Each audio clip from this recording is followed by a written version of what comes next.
Picture a scene both terrifying and majestic. The year is 1313 BCE. The very air crackles with energy.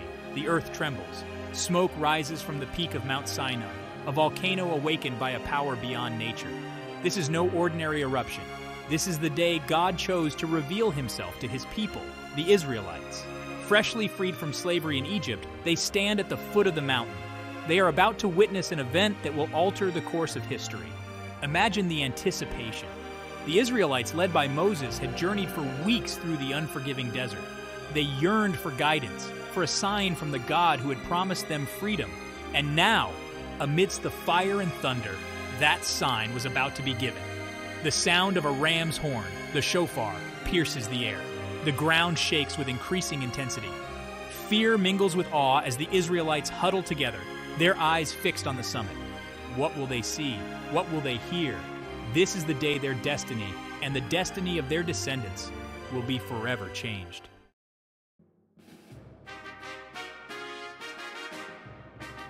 The revelation at Mount Sinai was more than just a dramatic spectacle. It was a meeting point between heaven and earth, a moment when the divine reached down to touch the human. It was the day God forged a covenant with the Israelites, a pact that would bind them together in a unique relationship. This covenant, however, was not a one-sided agreement. It was a two-way promise, etched in stone and in the hearts of the Israelites. God, on his part, vowed to make them a treasured people, a kingdom of priests, and a holy nation. But these blessings came with a condition. The Israelites, in turn, had to uphold their end of the bargain. They were tasked with following a set of divine laws, guidelines for righteous living, that would set them apart from all other nations. These laws, known as the Ten Commandments, were the foundation upon which the entire structure of Jewish law would be built. Imagine the weight of those words echoing across the centuries. The Ten Commandments were not mere suggestions. They were divine imperatives, the bedrock of a moral and ethical code designed to elevate humanity. They spoke of honoring God, respecting parents, preserving life, upholding justice, and striving for truth. This covenant, sealed in fire and smoke, marked the birth of a new era. The Israelites were no longer simply a tribe freed from bondage. They were now a people chosen to carry the torch of divine law. They were entrusted with a sacred mission to be a light unto the nations, a beacon of morality in a world often shrouded in darkness.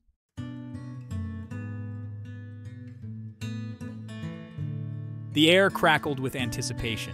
The Israelites, gathered at the foot of Mount Sinai, were about to enter into a covenant with the Almighty.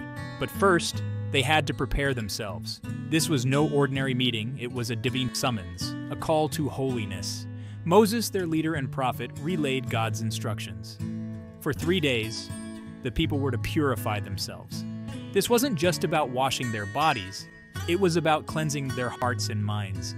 They were to abstain from physical relations, focusing their energies on spiritual readiness. Imagine the scene. A hush falls over the encampment as the Israelites contemplate the task before them. They wash their clothes, ridding themselves of the dust and grime of their desert journey. They examine their hearts, seeking to rid themselves of any impurities that might hinder their encounter with the divine. This period of preparation was more than just a ritual cleansing. It was a time for introspection, for soul-searching. The Israelites were on the cusp of a profound transformation. They were about to become God's chosen people bound by a sacred covenant. But were they ready?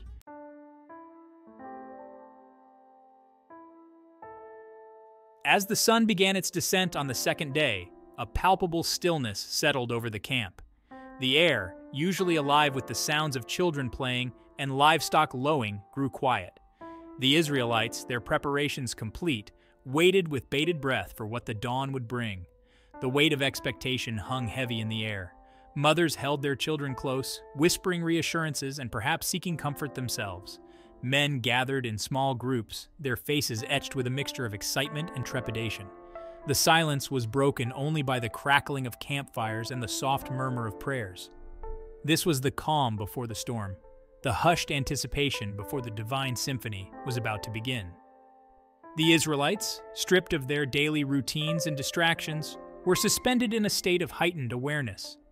Their senses were attuned to the slightest change in the atmosphere, their hearts attuned to the whispers of the divine. as the stars emerged in the velvety night sky, casting an ethereal glow over the desert landscape.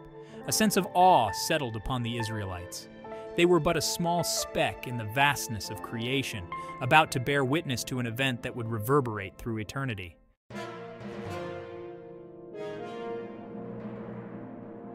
Section 3. Anticipation and Awe. The third day dawned, not with the gentle caress of sunlight, but with a fiery display of divine power. Mount Sinai, a silent sentinel throughout their purification, roared to life. Smoke billowed from its peak, reaching towards the heavens like a giant hand.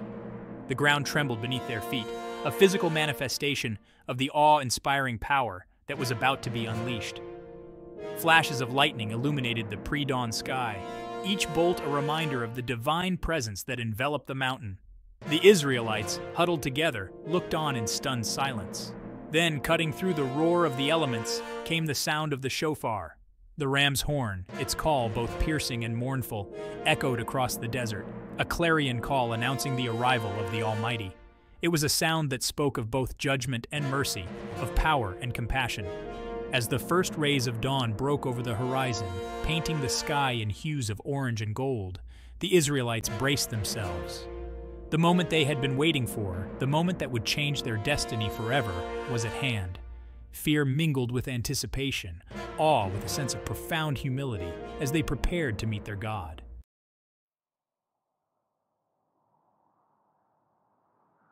Section 1. The Voice from the Whirlwind. The mountain trembled, a physical manifestation of the divine power that had descended upon it. Smoke billowed skyward, a dark and swirling curtain against the backdrop of the breaking dawn. Lightning flashed, illuminating the terrified faces of the Israelites gathered at the foot of Mount Sinai, and then a voice. Not a voice like any other, but a voice that seemed to emanate from the very heart of the whirlwind. It was a voice that shook the earth, a voice that resonated in the depths of their souls. It was the voice of God. Imagine the scene, the ground trembling beneath their feet, the air thick with the smell of sulfur, the sky ablaze with light and fury. And through it all, that voice, booming across the wilderness, carrying a message that would echo through the ages. The Israelites, overwhelmed by the sheer power of the experience, fell to their knees. This was not the God of their ancestors, a distant deity worshipped in whispers and shadows. This was a God who commanded the elements, a God who shook the earth with his words, a God who demanded to be heard.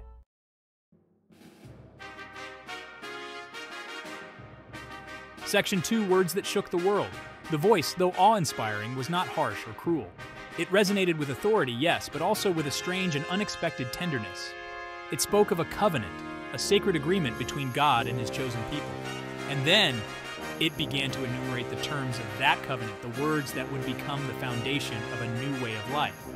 "I am the Lord, your God," the voice declared, each word etched in fire against the canvas of the sky. "You shall have no other gods before me." And so it began. The 10 Commandments, delivered amidst thunder and lightning, a moral code for a people on the verge of a profound spiritual transformation. Imagine those words, echoing across the centuries, their power undiminished by time. You shall not murder. You shall not steal. You shall not bear false witness against your neighbor. These were not mere suggestions, but divine imperatives, pronouncements that spoke to the very core of human existence. The Israelites listened, their hearts pounding in their chests, their minds struggling to grasp the enormity of what they were witnessing. This was not a philosophical treatise, not a collection of abstract principles. This was the voice of God speaking directly to them, laying down the law, establishing the boundaries of right and wrong.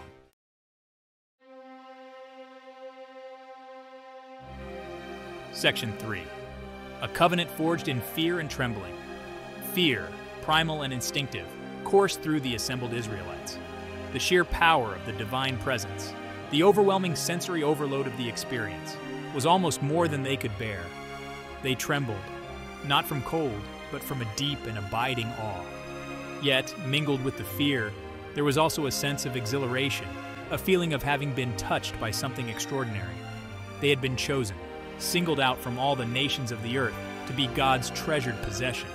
But this honor came with a heavy responsibility, the obligation to live up to the terms of the covenant. Imagine the weight of that responsibility settling upon their shoulders. They were no longer simply a band of escaped slaves. They were now the bearers of a sacred trust, entrusted with the task of building a just and compassionate society based on the principles they had just received. The covenant, forged in fire and smoke, was both a gift and a challenge. It was a promise of blessings, but also a demand for obedience. It was a path to holiness, but also a journey fraught with peril. And in that moment, at the foot of Mount Sinai, the Israelites took their first tentative steps on that path, their hearts filled with a mixture of fear and hope.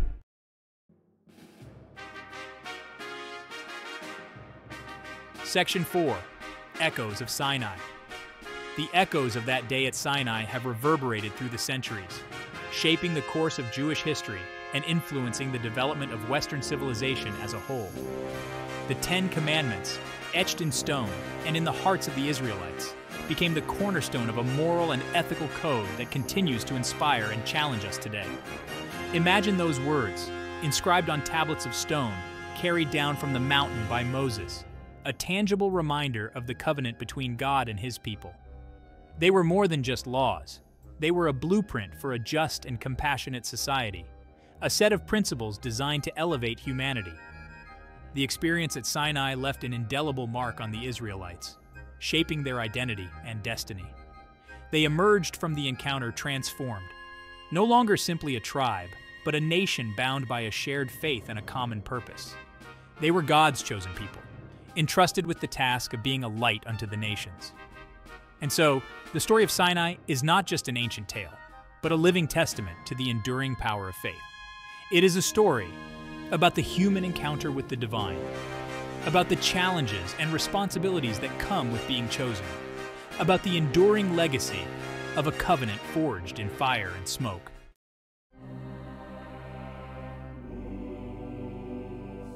Section 1. The covenant unveiled. The thunder subsided. The lightning faded. A hush fell over the assembled Israelites as Moses, their leader and prophet, stepped forward. His face, still bearing the radiance of his encounter with God, reflected the gravity of the moment. He held in his hands not a weapon of war, but something far more powerful, the words of the covenant. "Hear, O Israel," Moses began, his voice strong and clear, echoing across the vast assembly, the words of the Lord your God. He recounted the terms of the agreement, a pact freely entered into, a bond built on mutual respect and obligation. God, on his part, promised to make them a treasured people, a kingdom of priests, a holy nation. Imagine the hope that flickered in the hearts of the Israelites. For generations, they had endured slavery, their cries for freedom swallowed by the sands of Egypt. Now they stood on the cusp of a new era, poised to become a beacon of righteousness, a light unto the nations. But this covenant, Moses reminded them, was not a one-way street. It was a two-way promise, a sacred bond built on mutual trust and responsibility. Just as God promised to bless them, so too did they promise to obey his laws, to live by the principles he had revealed. Their destiny, Moses declared, rested on their willingness to uphold their end of the bargain. They could choose to embrace the covenant and walk in God's ways, reaping the rewards of their faithfulness. Or they could turn away, rejecting their destiny and facing the consequences of their disobedience.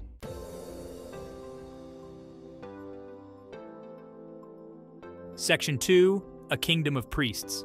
The phrase echoed in the minds of the Israelites, a kingdom of priests. What did it mean to be a nation set apart, chosen by God for a special purpose? Moses, sensing their confusion, elaborated on this unique calling. He explained that just as priests served as intermediaries between God and the people, so too were the Israelites called to be a priestly nation. They were to be a conduit of God's blessings to the world, a living example of his laws and teachings. This calling, Moses emphasized, was not a license to lord it over other nations. It was a sacred responsibility, a challenge to live up to the highest moral and ethical standards. They were to be a nation of justice and compassion, a beacon of hope in a world often shrouded in darkness. Imagine the weight of that responsibility settling upon their shoulders. They were no longer simply a collection of tribes united by a common history. They were now a nation with a mission, a people called to reflect God's character to the world. Their actions, Moses reminded them, would speak louder than words. How they treated the poor and the stranger, the widow and the orphan, would be a testament to the God they claimed to serve. They were to be a nation of righteousness, a living embodiment of the divine principles enshrined in the covenant.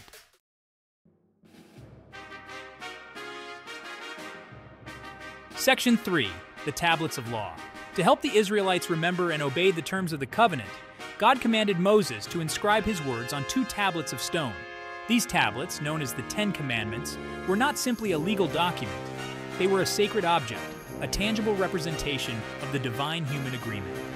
Imagine the scene as Moses, guided by God's hand, chiseled the words onto the stone. Each stroke of the hammer, each carefully etched letter, served as a reminder of the profound encounter at Sinai.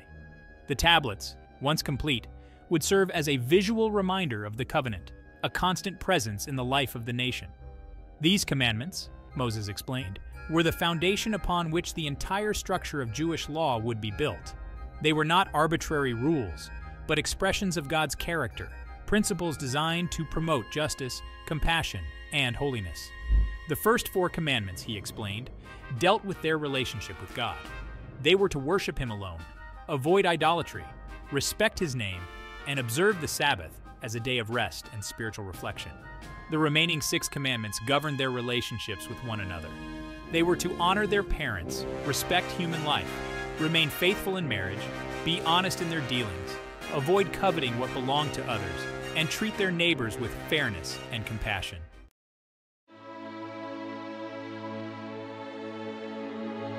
Section 4. Moses, the intermediary. The Israelites, overwhelmed by the sheer magnitude of the revelation, pleaded with Moses to act as their intermediary. "You speak to us," they implored, "and we will listen. But let not God speak to us, lest we die." Their fear, though understandable, reflected a certain spiritual immaturity. They were not yet ready to encounter the divine presence directly. Moses, ever the faithful shepherd, understood their trepidation. He agreed to act as their intermediary, relaying God's words and instructions.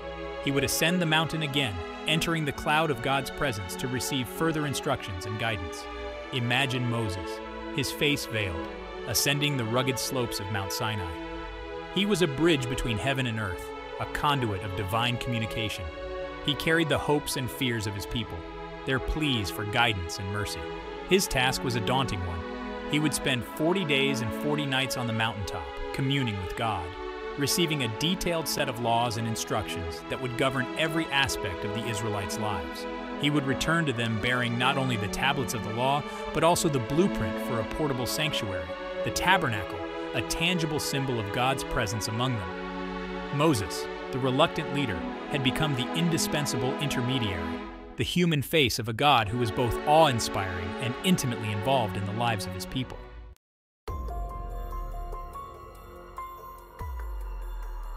High atop Mount Sinai, Moses communed with God. The mountaintop, shrouded in smoke and fire, was a place of both terror and revelation. For 40 days and 40 nights, Moses received divine instruction, his heart and mind struggling to contain the wisdom being imparted. He was entrusted with a sacred task, a mission to shape the destiny of a nation. Meanwhile, at the foot of the mountain, a different kind of drama was unfolding.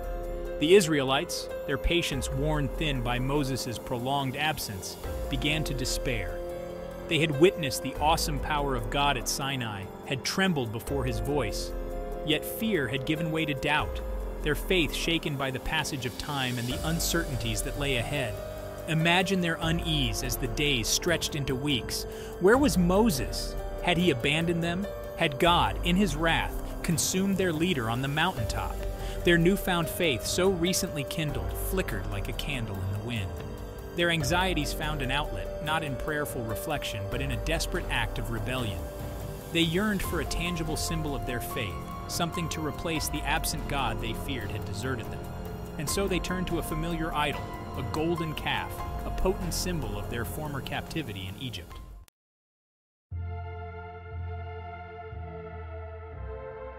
Moses, his face radiant with the reflected glory of God, descended Mount Sinai carrying the tablets of the law.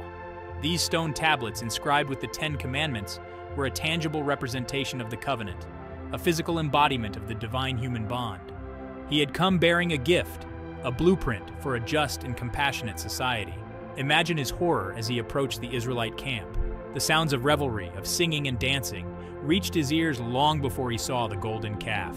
The people, caught up in their idolatrous frenzy, had turned away from the God who had liberated them, had exchanged their newfound faith for a cheap imitation of their former oppressors. Overcome with anger and grief, Moses hurled the tablets to the ground. The stone, unable to bear the weight of such betrayal, shattered into 1,000 pieces.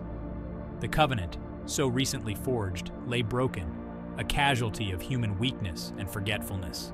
The people, startled by Moses' sudden appearance and enraged countenance, fell silent. Their revelry turned to shame as they beheld the shattered tablets, a stark visual reminder of their transgression. They had broken faith with God, had traded their birthright for a mess of pottage. Moses, his heart heavy with disappointment, confronted the people.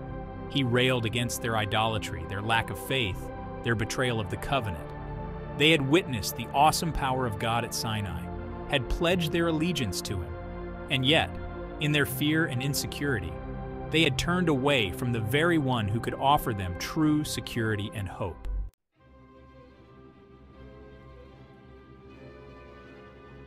The incident with the golden calf marked a turning point in the story of the Israelites. It was a stark reminder that faith is not a destination, but a journey, a path fraught with challenges and temptations. It highlighted the fragility of human nature, our capacity for both great good and profound error. Yet, amidst the wreckage of broken tablets and shattered expectations, a glimmer of hope emerged. Moses, ever the faithful intercessor, pleaded with God on behalf of his people. He reminded God of his promises, of his covenant with Abraham. God, in his infinite mercy, relented. He instructed Moses to ascend the mountain once more, to receive a new set of tablets. The covenant, though strained, was not broken. A path to reconciliation, to forgiveness and restoration, was offered. Imagine Moses, his spirit weary but his resolve strengthened, scaling the familiar slopes of Mount Sinai. He carried with him not only the weight of his people's sin, but also the hope of their redemption.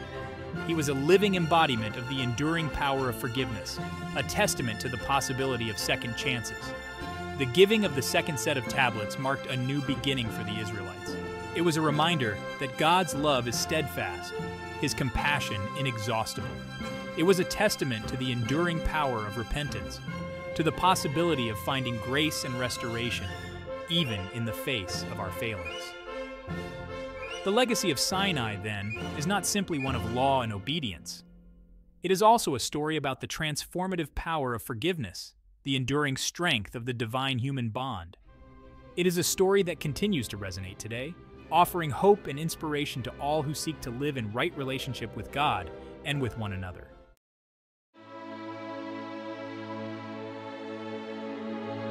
The desert sands have long since settled around the base of Mount Sinai.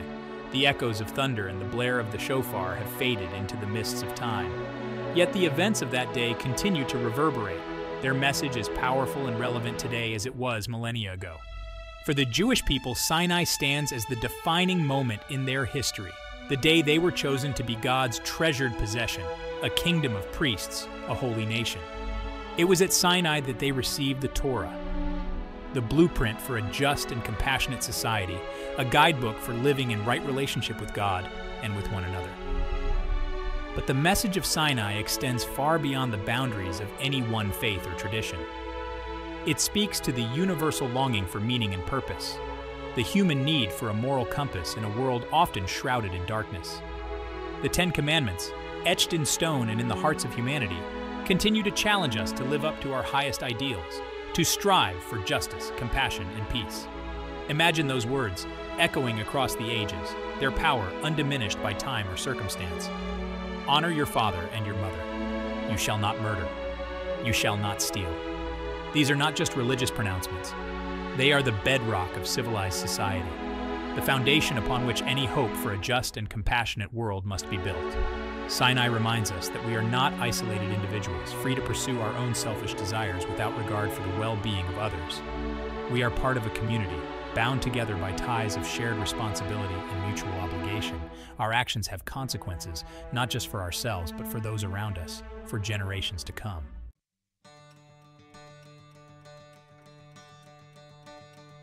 The covenant forged at Sinai was not a one-time event, a historical footnote in the annals of an ancient people. It was a living agreement, a bond renewed and reaffirmed in every generation by those who seek to live in accordance with God's will. It is a covenant open to all who are willing to embrace its challenges, to shoulder its responsibilities, to walk the path of righteousness. Imagine the world transformed by the principles of Sinai. A world where justice and compassion prevailed, where the poor and the marginalized were treated with dignity and respect, where peace was not just a dream, but a living reality. This is the vision that Sinai sets before us, the challenge it lays at our feet. The journey will not be easy. There will be setbacks and disappointments, moments of doubt and despair. We will stumble and fall, our best intentions sometimes failing to match our actions. But Sinai reminds us that we are not alone in this journey. God walks with us, offering guidance, forgiveness, and the strength to carry on. As we navigate the complexities of the 21st century, facing challenges our ancestors could scarcely have imagined, the message of Sinai rings out with renewed urgency. It is a call to action, an invitation to build a world where the principles of justice, compassion, and reverence for the divine are not just lofty ideals, but the very foundation of our lives together. Let us then rededicate ourselves to the covenant forged at Sinai, not as a relic of the past, but as a living testament to the enduring power of faith, hope, and love. Let us go forth from this place, inspired by the vision of a world transformed by the power of the divine, a world where the echoes of Sinai resonate in every heart.